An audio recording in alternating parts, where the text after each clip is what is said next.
And it's up to you how thick, how big you want to make your falafels. I like them medium-sized, and I don't like to make them too thick because I want them to cook through really quickly. Because by this time, I am so hungry. I am ready to have my falafel sandwiches.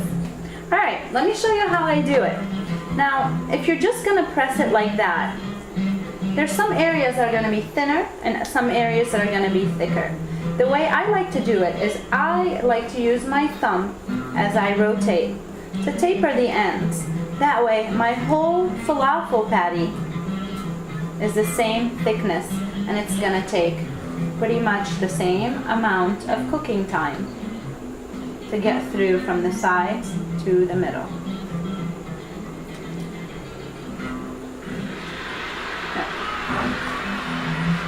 Now make these,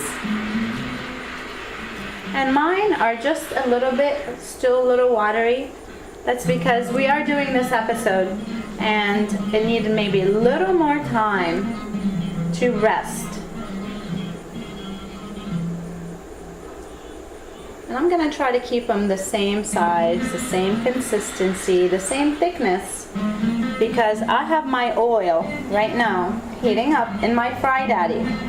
Now if you don't have a Fry Daddy, you can do these in a pan, and we're going to go for it and do both right in front of you today. But the Fry Daddy, you just drop them in there and it's frying them on all sides. As with the pan, you have to flip them.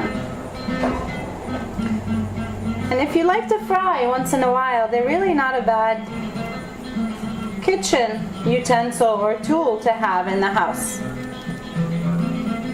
I love them because I love to make my own French fries, and I love to make falafels, and once in a while I like to fry my fish or fry chicken. Okay, I'm doing good with the consistency. I'm gonna go ahead and finish what's in my bowl, and then I'm gonna see you at my fry station so we can make our yummy yummy falafels and get to eat them too.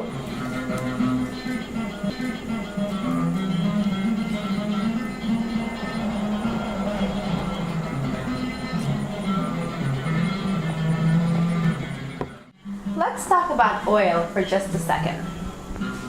I like to buy expensive oil because I'm very concerned of what I intake to my body, in my body. So what I like to use is safflower or sunflower oil.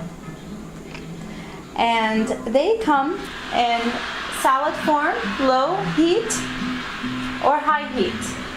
For frying, of course, you want to use high heat. This goes up to 450 degrees. And the reason why I like safflower oil or sunflower oil is it has omega-3 and 6 essential fatty acids that you do want in your diet. If you say, let's take regular vegetable oil, well, they put so many vegetables in there that it really takes away from the purity of the oil, and you end up with a lot of saturated fats, and you're already kind of doing a little something bad by eating fried food. So try to make it a little healthier. Pick oils that are really, really good for you, that have omega-3 and 6 mono unsaturated fats in them. Actually, oil that you want to put in your body. It's going to be good for your heart and good for your belly and good for the soul, essentially. So let's fry these bad boy daddy falafels. Yummy! Look at these, they're gorgeous. Okay, I'm gonna show you two ways to do these. I'm gonna grab that oil again. Cover up the name, because we're not advertising. And I'm gonna do these. I'm gonna put them on high. I'm gonna do this in a skillet to show you that it could be done in a skillet, just in case you don't have one of those bad boys handy. And I'll just take about half of an inch. And with good oil, you can use it over and over again until you kind of can tell when it's too nasty and it's gotten dark and there's particles in there.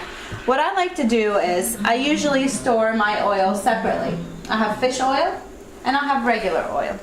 And what I do is when I'm done with this and it's cooled down, the oil is ready to go in its container, I take it through a sieve and I get all the nasty particles that's broken down from the food and get a funnel and put my funnel on top.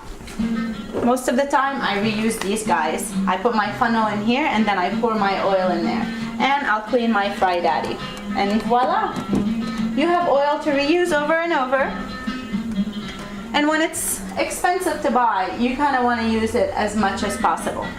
Alright. While my oil heats up over here in the pan, I'm going to start with these falafels. Now for the cup of chickpeas that we've used, oops, be very careful because they're very, very tender at this point and they'll break easily. But once they're in that fryer, they're good to go. And I kind of laid that a little too much in the center. Next, once it's okay to move, wiggle it a little bit. I'm going to leave it alone for just a second and I'm going to redo this patty.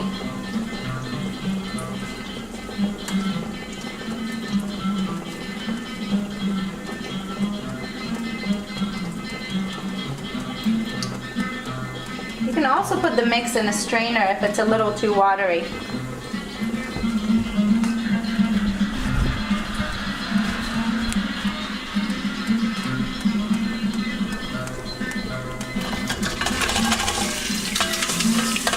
There. Now I can add more in here.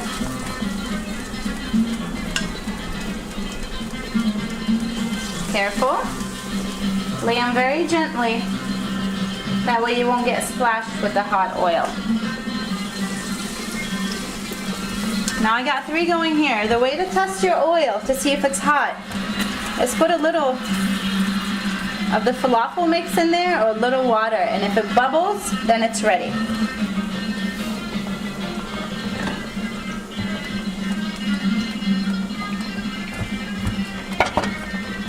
Now the falafels that are frying in the fry daddy are gonna fry quicker than these guys.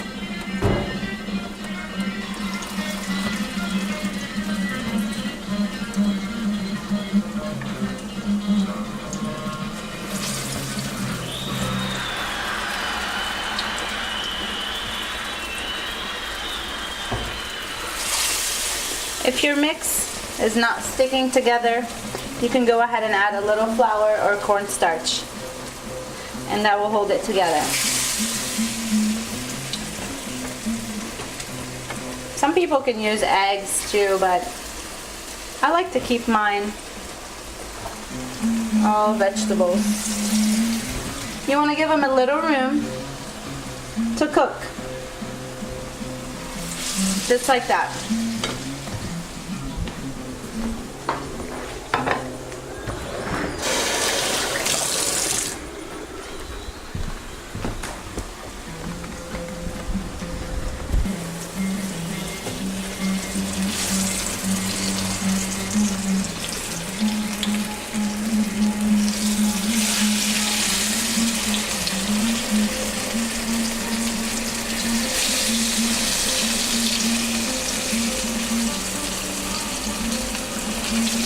Turn down the heat a little bit. It's really tricky when you have an electric stove. You can't gauge the temperature, even if it tells you medium, high.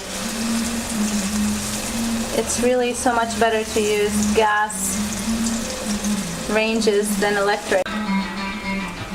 Okay, I have transferred my falafels to drain on a paper towel plate, and I'm gonna let them sit here for a second.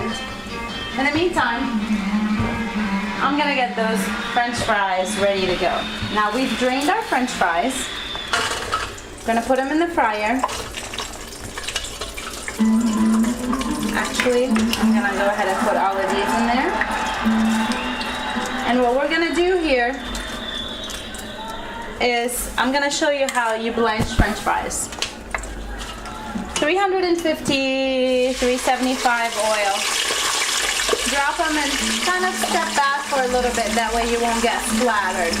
And once the French fries have gone in the hot oil and they're kind of used to being in there, you can